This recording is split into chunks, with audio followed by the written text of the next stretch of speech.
Protest erupts at Tiruparankundram yet again. Yes, it's in the eye of the storm. The Tiruparankundram hill in Madurai remains a flashpoint as protest erupted yet again over religious access. One should say the flag hoisting ceremony marking the start of the Santhanakoodu festival at Sikandar Dargah was held on Sunday night. After heavy police deployment, even as tension simmered earlier over demands to light a Deepam on the hill, it's very clear.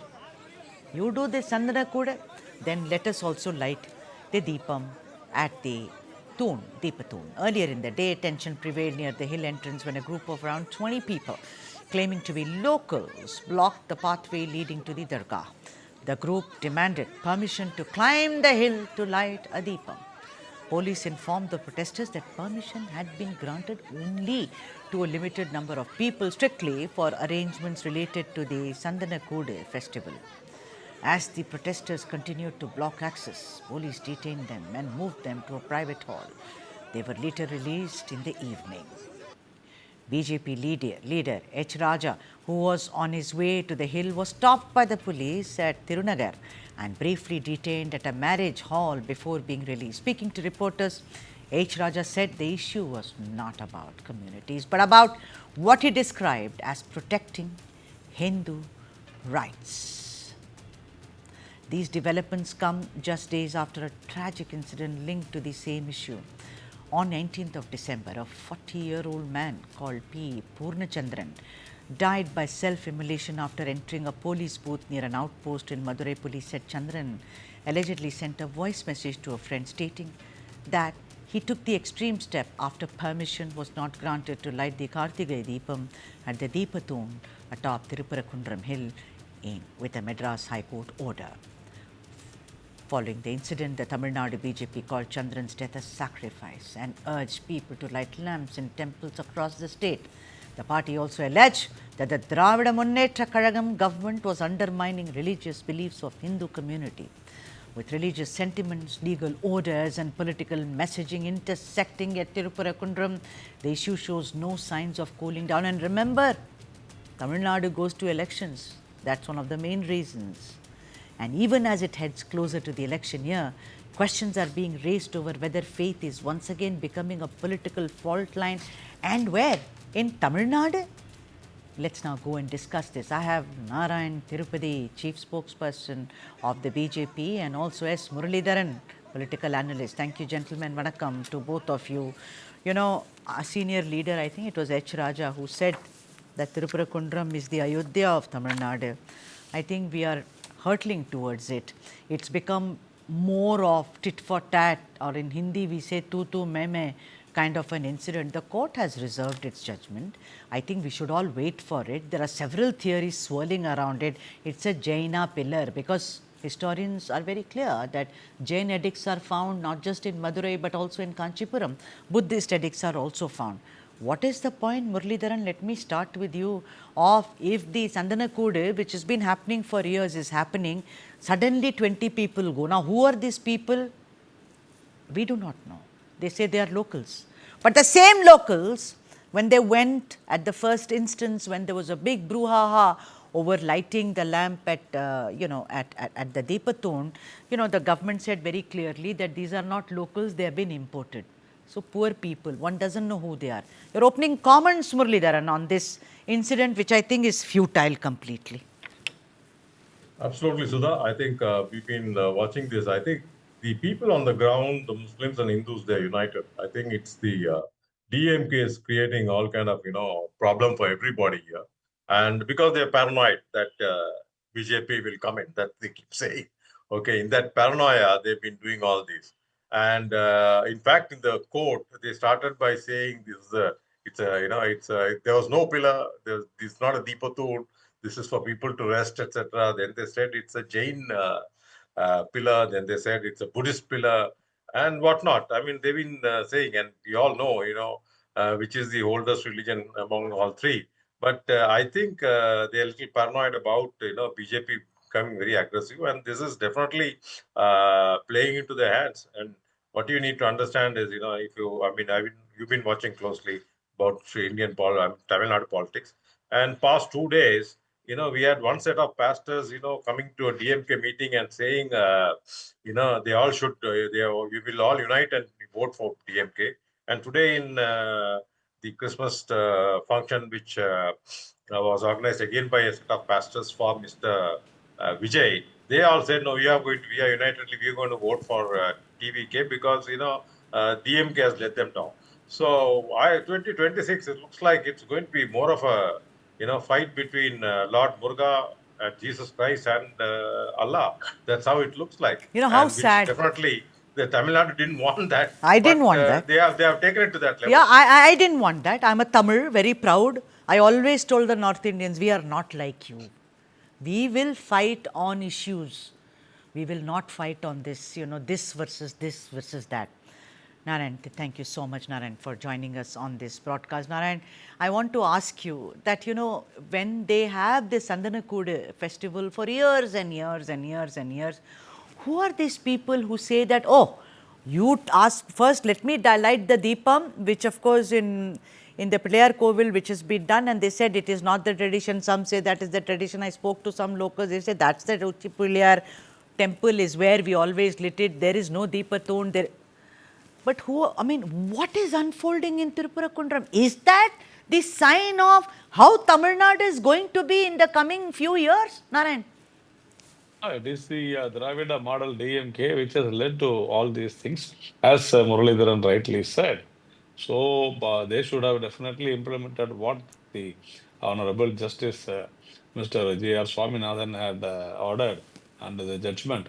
But see, Sudha, last year the same judge, Mr. J.R. Swaminathan, at Yerwadi Dargah, Yerwadi, the same Santhanakoodu festival, which was happening for decades, suddenly 10 years it got stopped. So it was Mr. J.R. Swaminathan who ordered for a, he has ordered for that again the Santhanakoodu festival should happen, and the state government duly implemented it with the full protection they have given, and Santhanakoodu festival happened in Yerwadi. This is because of Mr. J.R. Swaminathan. So when it comes to in favor of Muslims, the DMK government immediately stepped in and said, yes, we will obey the judgment. But here, this time, the DMK government did not obey the judgment because it is favorable to the Hindus. The thing is that the issue is that there is the Deepatun issue going on, and nobody is permitted to go into the hill, the steps. That is, you have to think that. Now, suddenly, they are sending some Muslims to the Dargah, to the hill, and now they say they are all locals and whoever came for this Deebatun were outsiders. I am asking Sudha, who is Supriya Sahu? Who are all the member of parliaments who signed DMK's petition against Mr. J.R. Swaminathan? All are outsiders, na? According to them, not to me. I am an Indian. I treat everyone as Indians.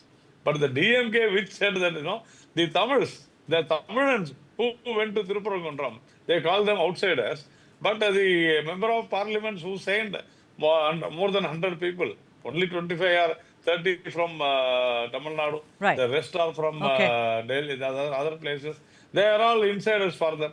This is what the double standards of DMK is. I just don't understand that. Tell me something, Narayan, before I go to Murali. That this Santhanakoodu, you said they all went there. You said Honorable Justice Swaminathan last year said, let's restart the Santhanakoodu thing. Why that is in Yerwadi. Okay, Yerwadi, same kind of a thing.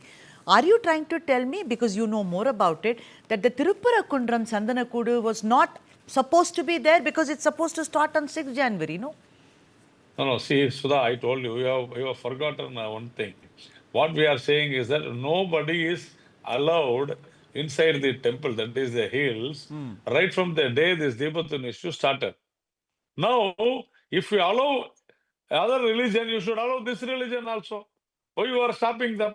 That is what we are asking. I think absolutely valid reason, Narayan. Tirupati of BJP has asked such a you allow them, you allow us as well. Then you cannot say, oh, these are imported, these are goons, these are gundas who've come here. We will do. Muralidharan, what is the local administration doing? You impose section 144 the day when Justice Swaminathan said, let these people go up and light the lamp. You know that there had security, CRPC was also called. The thing is that you impose, I said, very good, section 144, we want to, kind of keep order when it comes to, disruption of law and order in Tiruparankundram. But the point of the matter is that when these things, I just don't understand the local authorities, are they caged parrots? Are they just saying yes, yes to the ruling masters? There is, I mean, I'm amazed that there is a judiciary which is sitting there. Everyone has called him disparaging names. This is a judge and a very well-known judge. Do you think, Muralidharan, it is all very carefully orchestrated, which I think is silly, because if they are only pandering to some communities, if you look at just numbers, arithmetic, DMK seems to have a lesson in that. You'll be shocked to see, Sudha, shocked to hear that, DMK is like a headless chicken. The problem is that they have a leadership crisis. So everybody is, is a leader today. Everybody wants to take a call. Everybody wants to, any incident, anybody is dissenting, they want to put them behind bar. This is what they've been doing. So it's not been right. It's not done by Mr. Stalin or his son. It's by the rest of the people who also think that they have equal power and they can, exhibit it wherever they feel like. That's where the problem is. And the alliance parties, Thiruparankundram says today he wants to do a protest there. I mean, what business he has to go there, I don't understand. And after all these, we have one of the best judges, Mr. G.R. Swaminathan, they want him impeached.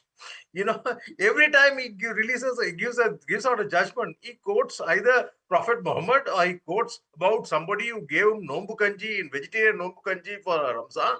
These are things this gentleman quotes. And he's one of the highly intellectual judges we have in Tamil Nadu. And they want to, impeach him. It is absolutely bizarre and it's crazy. Absolutely. As I keep saying, it's a leadership crisis. And unfortunately, DMK does not have any intellectuals. I would repeat this. They don't have any intellectuals in that party who can understand this issue. If you go and see in Twitter, even Mr. Sumant Raman is, mocking them and, saying that if you guys could talk so much communal nowadays, and what's the difference between you and BJP? Exactly. What I was thinking. They are communal. You are more communal than them. They are more communal because they kept saying, oh, Sangi, this, that and the other. Today, the DMK has fallen into the pit that they had dug up for the BJP. My contention is, I don't hold a brief for either parties. I'm a journalist. All I'm asking, Narayanan, is that if this is wrong, I think I'll take great, objection to what Mr. H. Raja said. Going up there earlier, I'm not talking about this incident, earlier, when they were saying they are eating non-vegetarian, etc. We know that history. Oh, we will make it the Ayodhya of South India. What has that got to do with anything? No. See, what is Ayodhya means what? Ayodhya is the birthplace of Rama.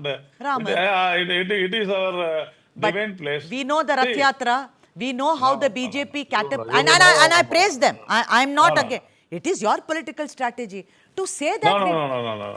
No. What is political strategy? You know what? I joined BJP in the year 1987. I joined for two reasons. One, Ram Janmabhoomi. Another one is Kashmir, Article 370 abrogation. Please understand. For you, it may be politics, but not for me. It is my life. So you have to understand this. So everybody has got their own policies. Please understand. Don't try to just, market things saying that it is politics. Ram Janmabhoomi, Ayodhya is not a political thing. Please understand. It is a dream for centuries and centuries together. So that is a totally different story. What Mr. H. Raja meant is that Tiruparankundram is the first abode of Muruga. Please understand. So it is like Ayodhya. You have to understand positively and not negatively, Sudha. Right. You need to understand that. So that's it. I'm saying. Yeah, but I also have my own thing. I was very young when Ayodhya thing happened, but I've seen the Rath Yatra, I've seen the chaos, I've seen how water was. No, I've come to the end of it. So you have your opinion, Narayanan. Salute to you, I respect that. My opinion should also, but it was the worst polarizing incident in modern history and post-independence India. That's your That view. is my third. That is my view. And we'll finish with this. Yeah. But you know what? Both Muralidharan and Narayan Tirupati, I think Murugan is right at the center, a great, lovely God that he is. Someone says First aboard, historically correct, mythologically correct. Then the DMK goes and does a global conference on Murugan, says, but we are atheists, we don't believe in God. Hypocrisy to the hilt.